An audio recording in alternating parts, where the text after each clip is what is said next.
अस्सलाम वालेकुम नाज़रीन, तव्हां ॾिसी रहिया आहियो सिंध आवाज़ न्यूज़। प्रिया कुमारी खे बाज़ियाब न करे सघिया आहियूं। DIG पीर मोहम्मद शाह जो सोशल मीडिया जे हलंदड़ ख़बरुनि ते ॾुख जो इज़हार। सखर मीडिया में सोशल मीडिया रेटिंग वधाइण लाइ प्रिया कुमारी जे वालिदैन जे एहसासनि सां खेॾनि पिया, ऐं जॾहिं इहे असां खां प्रिया जे बाज़ियाब थियण बाबति पुछा कनि था त शर्मिंदगी थिए पई। DIG पीर मोहम्मद शाह काफ़ी पंहिंजी तरफ़ असां खां मनसूब करे बयानु हलाए थी, मतिलबु इहो ग़लति आहे।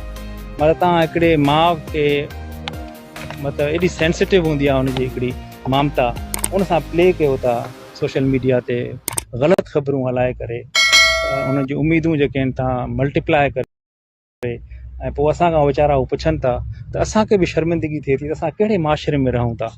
हिते कहिड़नि वटि माना कलम अची विया आहिनि, कंहिं वटि असांजे माना इहे बटण अची विया आहिनि जो उहो इन तरीक़े सां एतिरो गलीज़, एतिरो घटिया, एतिरो नीच बि करे सघनि था, छड़ो पंहिंजो माना रेटिंग जे चक्कर में। त आई मस्ट से के दे शुड लर्न समथिंग।